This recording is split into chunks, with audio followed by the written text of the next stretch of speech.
larga trayectoria académica, productiva, y en este sentido me parece una novedad el tema que se está abordando el día de hoy. Hablar de liderazgo, hablar de todos los valores éticos de la política, etc. En concreto, mi pregunta sería en relación a el autor de esta obra. En tiempos de Inquisición, en tiempos que le tocó vivir, ¿cuáles fueron, vamos, no sé, quisiera saberlo, si tuvo alguna consecuencia haber escrito esta obra? Gracias. Ahí, el lado derecho, por favor. Y ahí dejamos las primeras tres en este otro bloque. Ya ven, no levantó las manos al principio.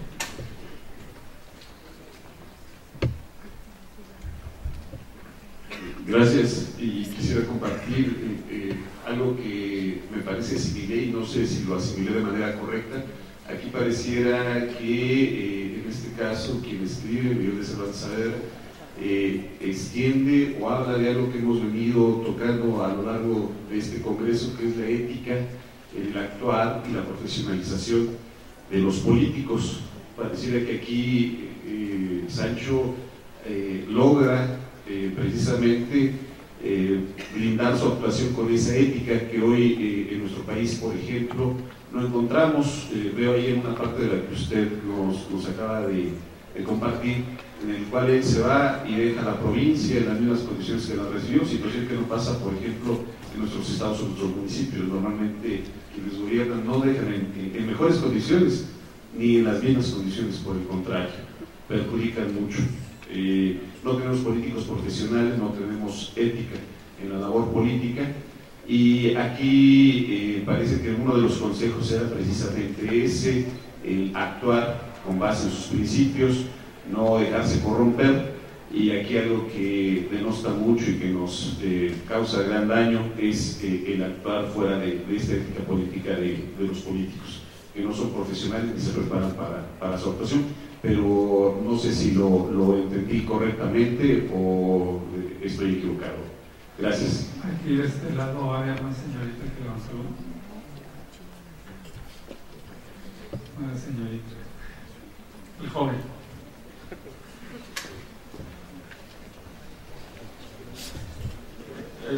Mi pregunta sería, ¿por qué solamente toca el tema de la ética y la moral en la política dentro del Quijote? Porque toca el tema de la urbanidad, pero recuerdo unos pasajes donde el Quijote, ya cuando el Sancho es gobernador, le recomienda cortarse las uñas y vestirse bien para dar una buena imagen ante el pueblo.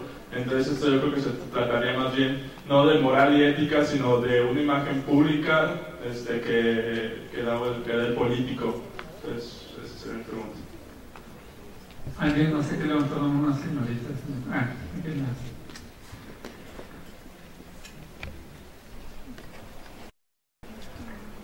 Hola, buenos días. Felicidades por el escrito. Yo quisiera adentrarme un poco al tema específico. Me parece que, bueno, dentro de la literatura hay mucho que aprender de la vida cotidiana y del gobierno. Y a mí en específico me llama la atención cómo retomar la parte de la ambición, el sentido común, y cómo la ambición también puede demostrarse o ser legítima buscando el bien común. No necesariamente tiene que ser una ambición de poder egocentrista o ladino. Me parece que también tenemos que rescatar esta parte de la legitimidad, de la autoridad, del poder, en el sentido pues de generar mejores condiciones para nuestros países. Bueno, le cedemos ahorita el micrófono al doctor y luego, en función del tiempo, podríamos dar otra vez la mano. Bien, bueno, las consecuencias del Quijote fueron muy grandes, ¿no? Fue un libro que tuvo un impacto enorme en su época, no es de estos libros que, digamos, que mejoran con el tiempo, ¿no? Desde el principio, ¿no? Tuvo un impacto muy fuerte en un momento, como recordamos, de la historia española, como es la primera mitad del siglo XVII, muy convulso y muy complejo, ¿no? Que por una parte había una monarquía de carácter absoluto, una iglesia muy fuerte, pero también había una sociedad, la sociedad del Marroco, que cuestionaba muchas cosas, ¿no? Digamos que los estudios de José Antonio Maraval, que por desgracia los jóvenes politólogos solo conocen a José María Maraval, el hijo, pero el importante era José Antonio Maraval. Los estudios de José Antonio Maraval, padre de José María, sobre el Marroco español son muy importantes, ¿no? porque plantean cómo existía una oposición política y cómo de alguna manera Cervantes puede ser tan universal que pudo ser perfectamente utilizado por el establishment como por la oposición política, ¿no? Que tenía una lectura muy rica, ¿no? Entonces, en ese sentido, doy el salto a la última pregunta.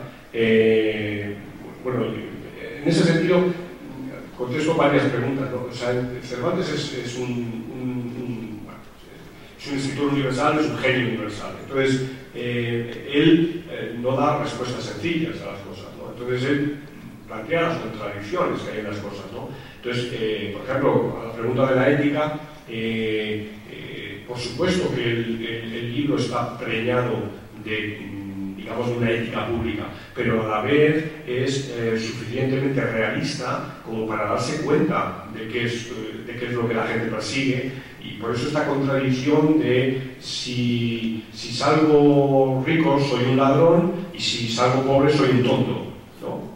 Esto es lo que resume esta contradicción, ¿no? La relación entre la política, la gobernación y la riqueza, ¿no?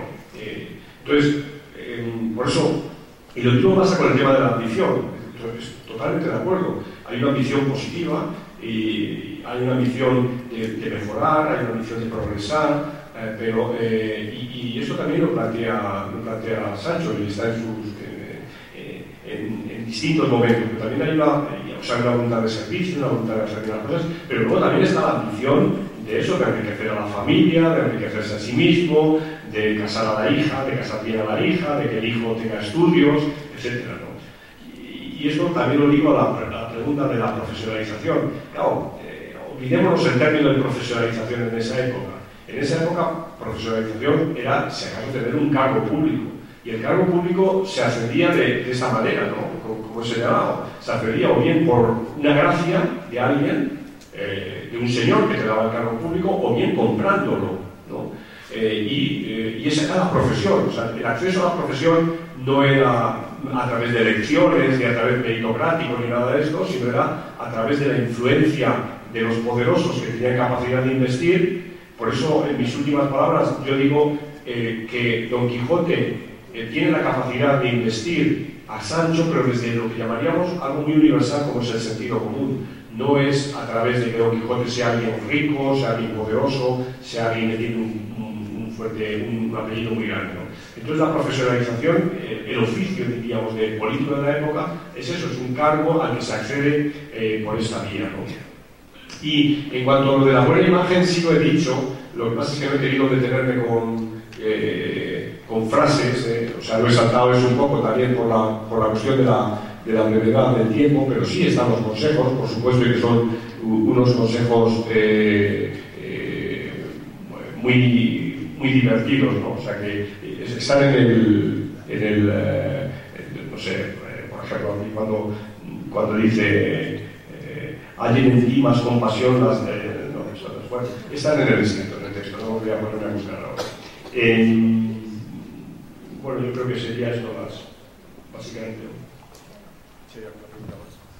¿Alguna pregunta más? Hay dos y con esto cerramos. La del compañero de aquí de enfrente y la de la parte de atrás. Y con esto cerramos. Muchas gracias, buenos días. El profesor Alcántara presentó en El Salvador, de donde yo soy, hace 2 semanas, una obra muy completa que se llama El oficio de político. Lo que ahora presentó es el epílogo de ese libro, que nos llamó mucho la atención en El Salvador a los politólogos y a la clase política. En ese libro el profesor toma también todas las encuestas del proyecto de élites parlamentarias para América Latina. Yo invito a leer ese libro, que es muy completo. Y mi pregunta para el profesor es, en función de este epílogo, de ese libro y de esa nueva obra que nos dio a todos, que se llama El oficio de político, donde además usted relata cuáles son las motivaciones que hacen que un político se dedique a la política, cómo influye su familia, cómo se da la salida de un político para regresar a su oficio civil. Ayer el profesor Schmitter decía que la profesionalización de la política es una revolución ya acabada.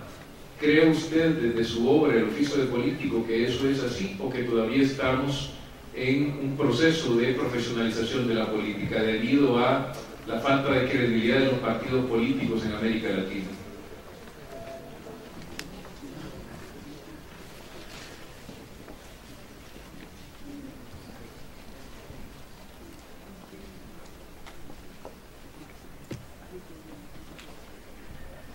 Sí, buenos días, doctor.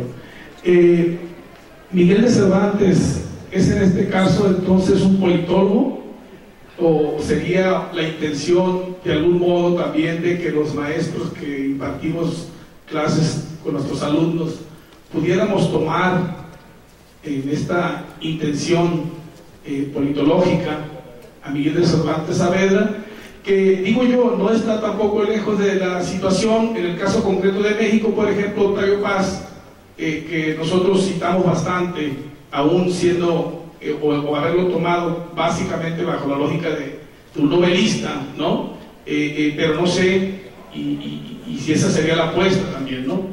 Muchas gracias. Agradezco muchísimo estas dos últimas preguntas porque me permiten explayarme un poco más en mis preocupaciones presentes y futuras, ¿no? Yo creo que la profesionalización de la política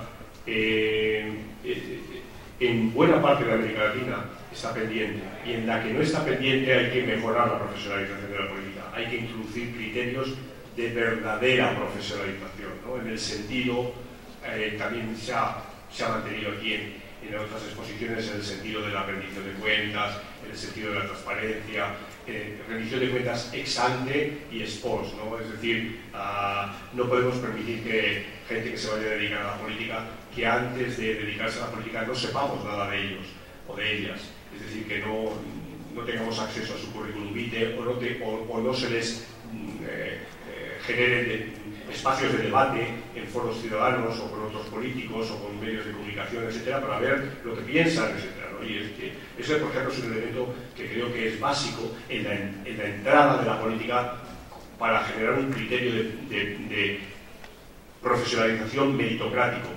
En la política no existe el mérito, se entra en política ganando elecciones, ¿no?